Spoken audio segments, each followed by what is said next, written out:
Hi everybody and welcome in today's world affairs. और आज जो हम टॉपिक डिस्कस करने जा रहे हैं that is end of Pakistan. कहीं ना कहीं अभी आप बहुत ज्यादा जो है वो देख रहे होंगे कि किस तरीके से पाकिस्तान एक फेल्ड स्टेट का एग्जांपल बनता जा रहा है और एंड ऑफ पाकिस्तान कहीं ना कहीं किसी तरीके से आप देखोगे तो आईएमएफ में पिछले 75 साल में वो 22 बार ऑलरेडी आईएमएफ से लोन लिया है जहां उसने रीपेमेंट नहीं किया है और 23वीं बार भी पहुंच चुका है। तो कहीं ना कहीं बहुत सारी चीजें हैं जो पाकिस्तान को लेकर के हम डिस्कस करेंगे कि इकोनॉमिक क्राइसिस 2023 का जो चल रहा है, जो सिविल वॉर बैकग्राउंड में इमरान खान गवर्नमेंट जो है वो कहीं ना कहीं मतलब जो ऑपोजिशन की है और साथ साथ में आप देखोगे तो शहबाज शरीफ भी। तो इस तरीके से चीजें जो है वो यहाँ पे किस एंगल में लेकर के चलेंगे और पड़ोसी मुल्क इंडिया है तो हम क्या लेसन्स यहाँ से सीख सकते हैं पाकिस्तान से कि हम वो गलती ना दोहराएं। तो इन्हीं के साथ में हम इस वीडियो को स्टार्ट करेंगे एंड वेलकम फॉर एवरीवन। और ये वीडियो जो है वो प्रेजेंटेड बाय मी रजत दुबे। ठीक है, so let's start. And before that बस एक डिस्क्लेमर ये है कि आप में से स्टिल 70% लोग जो है इस चैनल को सब्सक्राइब नहीं किए हैं। तो अगर आपको कंटेंट पसंद आता है तो please please please it's a humble request, आप इस चैनल को सब्सक्राइब करिए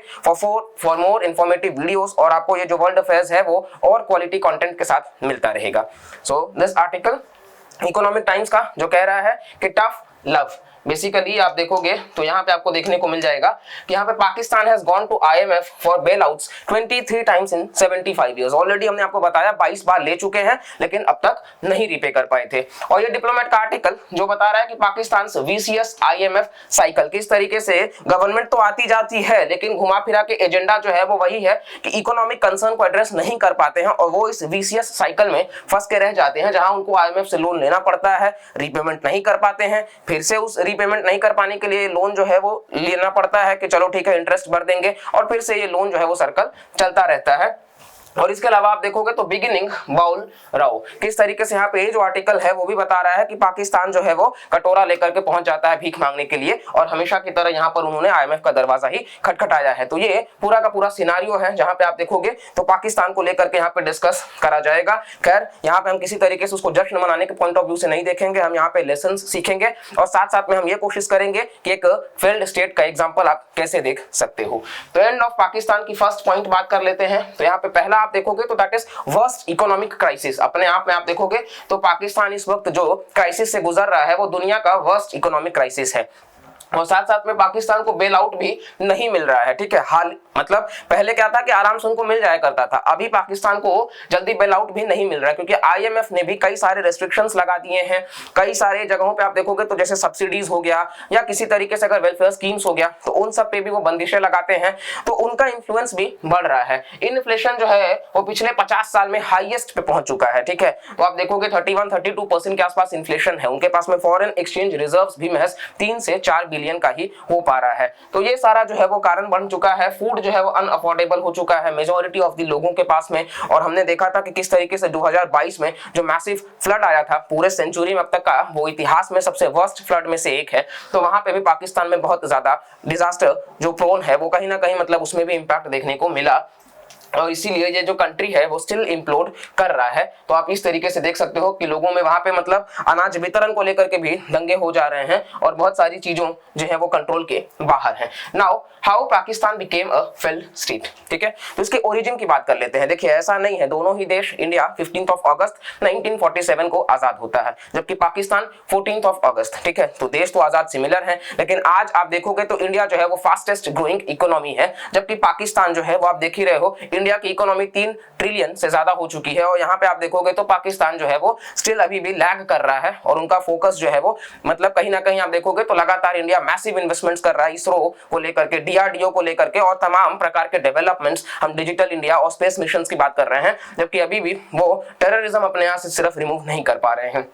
खैर इसके ओरिजिन पे पहले जाते हैं तो 1857 के रिवॉल्ट की बात कर लेते हैं। 1857 की क्रांति होती है। ठीक है, जहां हिंदूज और मुस्लिम्स जो है वो एक साथ रहते हैं। ठीक है, और उस कहीं ना कहीं उसी यूनिटी की वजह से ब्रिटिशर्स को समझ आ जाता है कि ये दोनों अगर एक साथ रहेंगे तो हम कभी भी इंडिया पे रूल नहीं कर पाएंगे। तो इसीलिए उन्होंने मतलब कहीं ना कहीं आप देखोगे तो सेंसस भी वो लाते हैं रिलीजन के बेसिस पे, मायो 1872 और फिर 1881। तो वो हिंदू मुस्लिम्स का फैक्टर लाने लग गए कि आप दोनों अलग अलग हो, सेम नहीं हो। इसके बाद में आप देखोगे तो 30 साल बाद जो है वो फॉर्मेशन होता है आईएनसी का, इंडियन नेशनल कांग्रेस का, जिसका पहला जो सेशन है वो बॉम्बे में डब्ल्यूसी बनर्जी के द्वारा प्रिसाइड किया जाता है।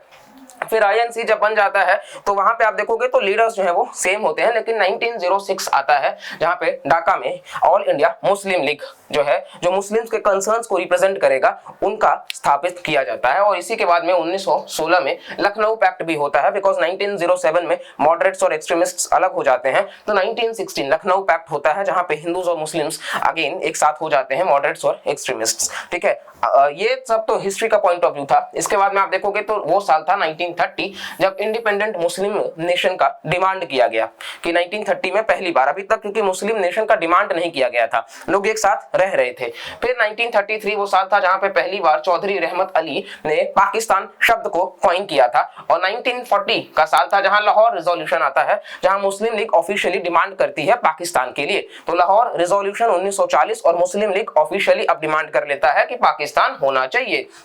और 1946 का कैबिनेट मिशन जहां पे वो प्रपोज करते हैं टू नेशन थ्योरी, और ये इसी के साथ में पाकिस्तान जो है वो आपको देखने को मिल जाएगा। चलो, आजाद तो हो गए, दोनों अलग अलग भी हो गए, बाइफर्केशन। और जैसा कि आपको पता होगा कि किस तरीके से सरदार पटेल ने प्रिंसली स्टेट्स को जोड़ा था, तो इसको लेकर के हमने एक वीडियो बनाया था कि किस तरीके से सरदार पटेल ने पाकिस्तान को बीट किया था कश्मीर को लेने के लिए। आप उस वीडियो का लिंक भी हम डाल देंगे, आप वहां से वीडियो को चेकआउट जरूर करिएगा। खैर, अब हम रीजंस की बात कर लेते हैं कि वाई पाकिस्तान मतलब ऑलमोस्ट सेम टाइम पे जब रहे हैं, पाकिस्तान जियोग्राफिकली एक स्ट्रेटेजिक लोकेशन पे भी है, स्टिल आज वो एक फेल्ड स्टेट क्यों है? उसका सबसे बड़ा कारण हिस्ट्री ही है, लैक ऑफ पॉलिटिकल लीडरशिप। आप देखोगे तो ऑल इंडिया मुस्लिम लीग भी जो बनाया गया तो उसमें एलिट लोग ही हुआ करते थे। और बाद में आजाद होने के बाद 1948 में जब जिन्नाह की डेथ हो जाती है, तो आप देखोगे पाकिस्तान के पास में जो लीडरशिप रहता है वो उस तरीके से नहीं रहता है, क्योंकि एलिट लोग होते हैं तो पावर ट्रांसफर मतलब ज्यादा अच्छे से नहीं हो पाता है, और इसके साथ साथ में वो एलिट वर्ग के लोग सबको नहीं देख के चल पाते हैं। लेकिन भारत की बात कर लेते हैं तो इंडिया में ग्रेट लीडर्स हुआ करते थे, जैसे कि आपको पता है हमारे देश के प्रधानमंत्री जवाहरलाल नेहरू साहब हो गए या फिर सरदार वल्लभ भाई पटेल जी हो गए। तो इस तरीके से आप देख सकते हो। वहीं भारत को अपना संविधान लिखने में 2 साल 11 महीने और 18 दिन लगते हैं, जबकि पाकिस्तान को यही काम करने के लिए 9 साल लग गया। मतलब पाकिस्तान अपना संविधान लिखने में 9 साल ले लेता है। ठीक है, इसके अलावा पाकिस्तान लगभग 7 प्रधानमंत्री आते हैं पिछले, मतलब उसके शुरुआती 11 सालों में, शुरुआत का जो 11 साल होता है उसमें से 7 प्रधानमंत्री आ जाते हैं, इतना इंस्टेबिलिटी होता है। जबकि भारत में आप देखोगे तो पहले 16 साल जो है वहां एक ही प्रधानमंत्री होते हैं, जवाहरलाल नेहरू, यानी कि स्टेबल गवर्नमेंट होती है। तो ये कुछ फैक्टर्स हैं जहां ऑलरेडी पाकिस्तान जो है वो पीछे चल रहा होता है। दूसरा आप देखोगे तो फेल्ड इकोनॉमिक इनहेरिटेंस। तो ये फेल्ड इकोनॉमिक इनहेरिटेंस क्या कि आरबीआई जो है उस वक्त, अब देखिए देश विभाजन हो गया, आरबीआई तो भारत के पास में था। अब यहाँ पर आप देखोगे तो जियोग्राफिकली आरबीआई इंडिया में था, और आरबीआई के पास जो एसेट्स था टोटल वो रफली 375 करोड़ का एसेट्स था। ठीक है, तो इसका जब एलोकेशन किया गया तो ये कहा गया कि पाकिस्तान को इसमें से 75 करोड़ रुपए दिए जाएंगे, और इसमें से फर्स्ट इंस्टॉलमेंट में 20 करोड़ रुपए दिए गए। ठीक है, और 20 करोड़ मिलते ही पाकिस्तान ने क्या किया, वॉर छेड़ दिया। लो, पैसा मिलते ही सीधा युद्ध लड़ेंगे भैया, अब ले लो पैसा बाकी का। अब जब पैसा मिलते ही वॉर लड़ना है तो फिर क्या ही करोगे। तो 20 करोड़ जो है वो ले लिया इन्होंने सिर्फ, और लेने के बाद में भारत के खिलाफ ही वॉर लड़ लिया, और फिर इंडिया ने कहा कि अब इनको एक पैसा भी नहीं मिलेगा। ठीक है, तो ये बात चलो गई भैंस पानी में। इसके बाद में पाकिस्तान का जो टोटल एक्सपेंडिचर है वो 65% है डिफेंस में, यानी कि मेजॉरिटी ऑफ द हिस्सा जो है वो डिफेंस में जा रहा है। लगभग 100 रुपए में 65% जो है वो डिफेंस में जा रहा है। कोई भी फोकस नहीं है मूलभूत सुविधाओं पे, जैसे कि शिक्षा पर, स्वास्थ्य पर, मैन्युफैक्चरिंग पर, इंफ्रास्ट्रक्चर पर या एग्रीकल्चर पर, जिसका प्राइमरी फोकस होना चाहिए। इसके अलावा आप देखोगे तो लैक ऑफ ट्रेंड ब्यूरोक्रेट्स भी आते हैं।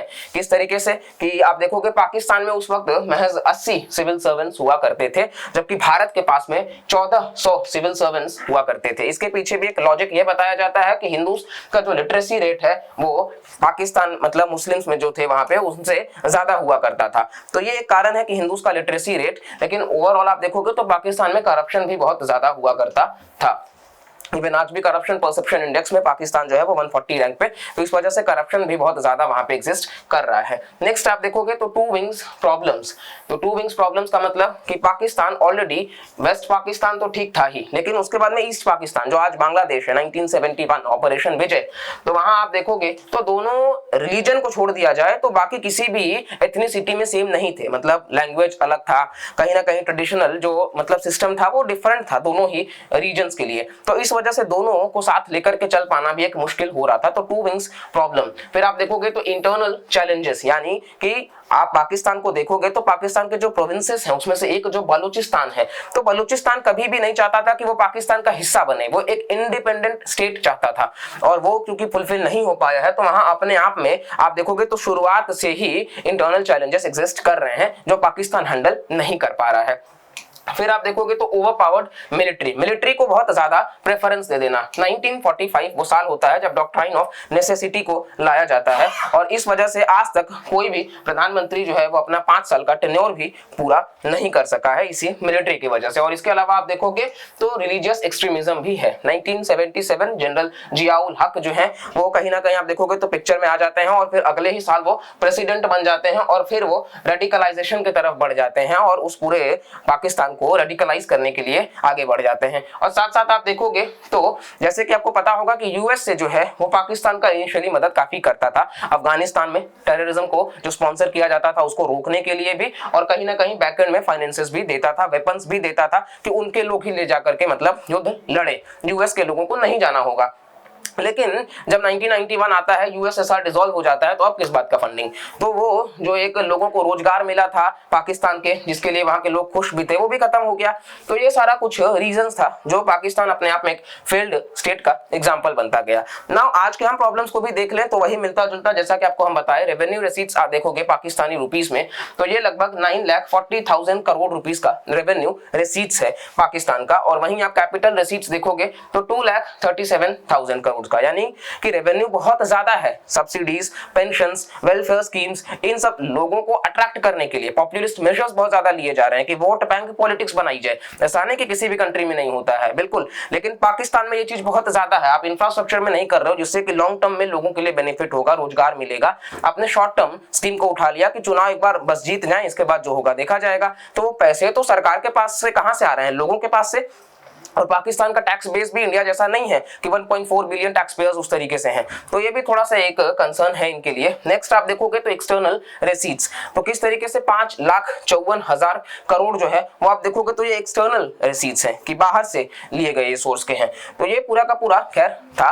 और इसके अलावा आईएमएफ बेल आउट, यानी कि आज के समय जो आईएमएफ से पैसे भी मिलते हैं तो आईएमएफ दो तरीके से, एक तो टेक्निकल रिव्यू करता है और दूसरा स्टाफ लेवल पे रिव्यू करता है बेल आउट जब भी वो देगा। और इसके बाद आप देखोगे तो ये कुछ उसके पॉइंट्स हैं, कहीं ना कहीं उसका जो इंटरफेरेंस है वो बढ़ जाता है पॉलिटिकल सिस्टम में भी और बाकी डिसीजन मेकिंग में भी। तो ये आप पॉइंट्स को खुद से देख सकते हैं। नेक्स्ट आप देखोगे तो उसने ये भी कहा कि इन्फ्लेशन को आप कम करो, इन्फ्लेशन 7% से 5% पे होना चाहिए। तो ये मतलब 5 to 7% के आसपास में रेंज करना चाहिए, जहां हमने देखा कि जहां 31-32 के आसपास चल रहा है उसको 5 से 7% पे लाने की बात करी जा रही है। ठीक है, अब हम फैक्टर्स की बात कर लेते हैं कि इनको अभी भी सपोर्ट मिला कैसे। ठीक है, पाकिस्तान अगर इनिशियली से हमने देखा कि हिस्टोरिकली वो प्रॉब्लमेटिक रहा है, तो फिर सपोर्ट तो दोस्ती जो आप फैक्टर देखोगे तो ये जो दोस्ती है, दोस्ती विद सऊदी अरेबिया।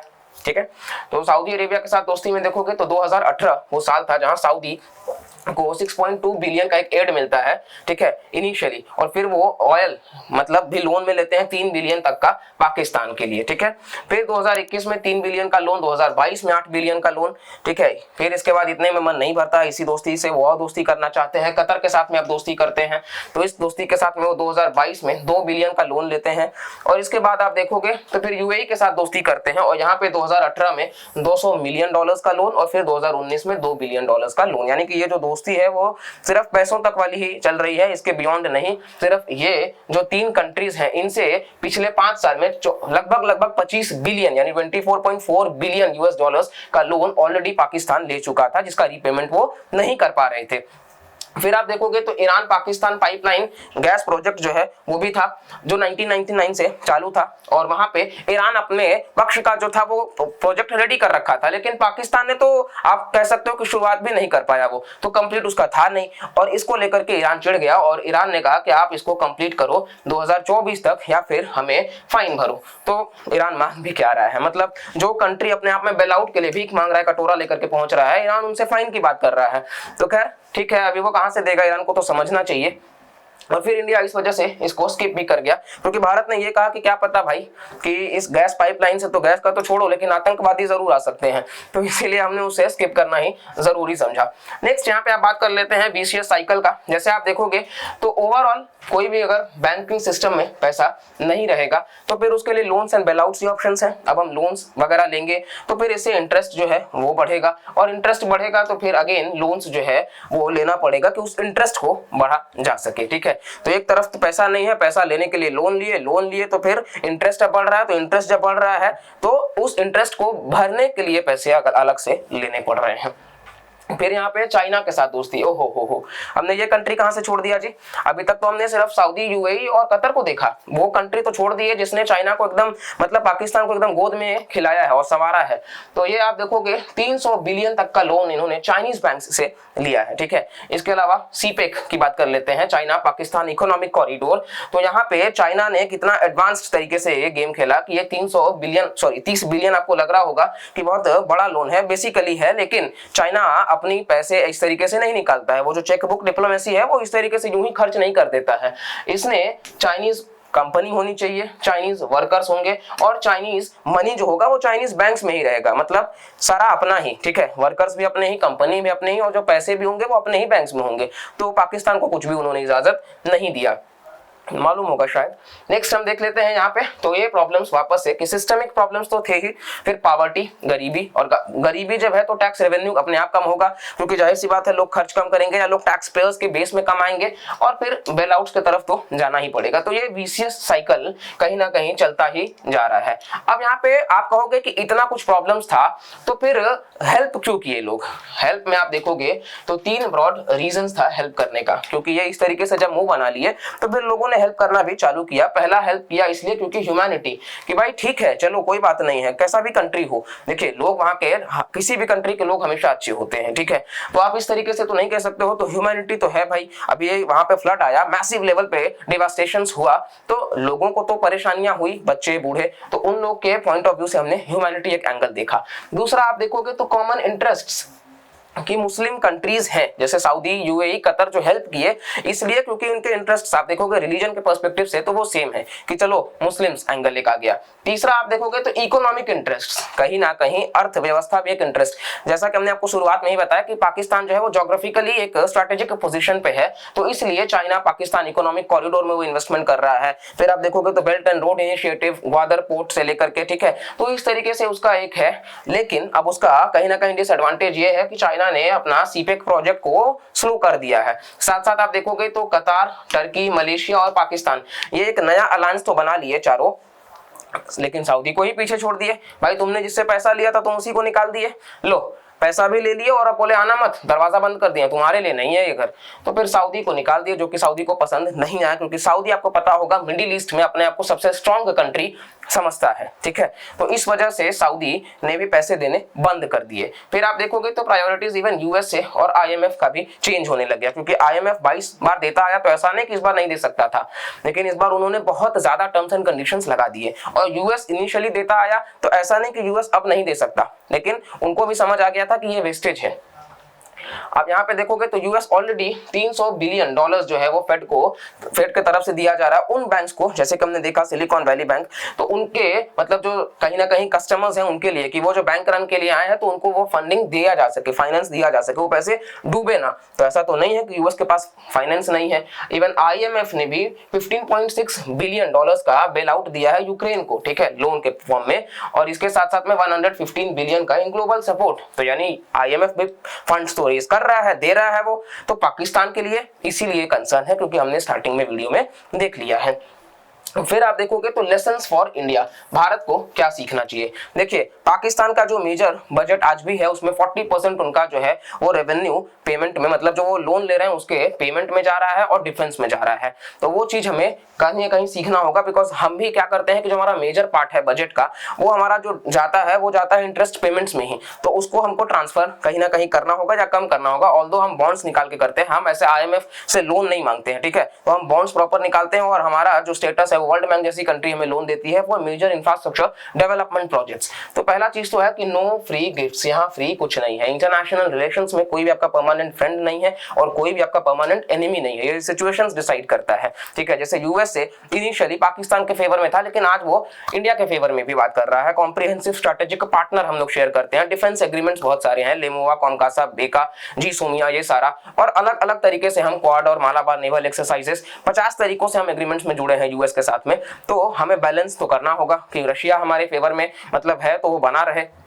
फिर आप देखोगे तो 2022 की बात कर लेते हैं, तो पाकिस्तान में वर्स्ट फ्लड आया पूरे सेंचुरी में, और ये बताता है कि loans steel the resources of the future, क्योंकि लोन्स एक बार आप लिए लोगे तो आपको जो पैसे बचेंगे वो लोन्स रीपेमेंट में आप लगा दोगे, ना कि रिसोर्सेज में, क्योंकि आप डैम्स पे काम नहीं करोगे।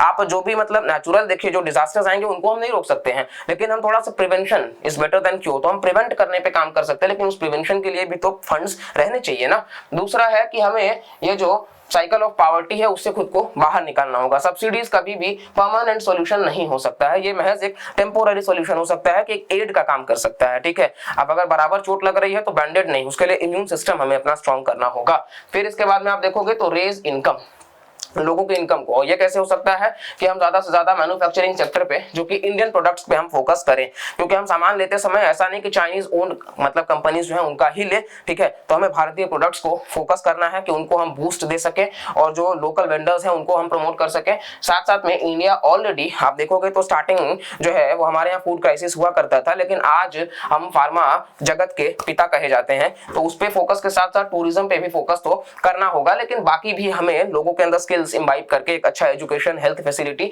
ये सब दे करके कहीं ना कहीं हमें आगे बढ़ाना होगा।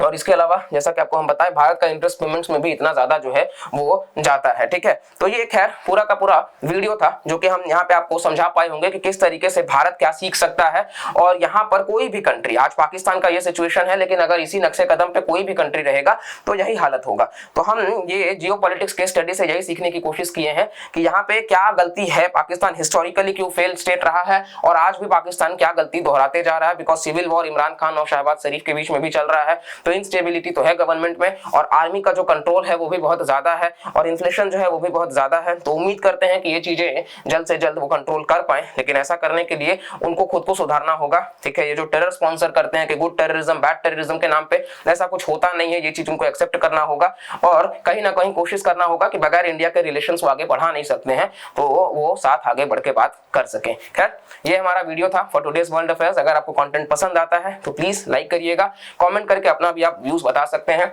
मर्यादा बनाए रखिएगा भाषा का, और इसके साथ साथ में चैनल प्लीज सब्सक्राइब करके रखिएगा और ज्यादा से ज्यादा लोगों तक शेयर करिएगा, ताकि हम ऐसे और कंटेंट के साथ में और बेहतर रिसर्च के साथ में आप तक वीडियोस ला सकें, और ये इंफोग्राफिक्स आप एंजॉय करिए। तब तक के लिए मिलते हैं और thank you for watching, bye bye, take care and जय हिंद।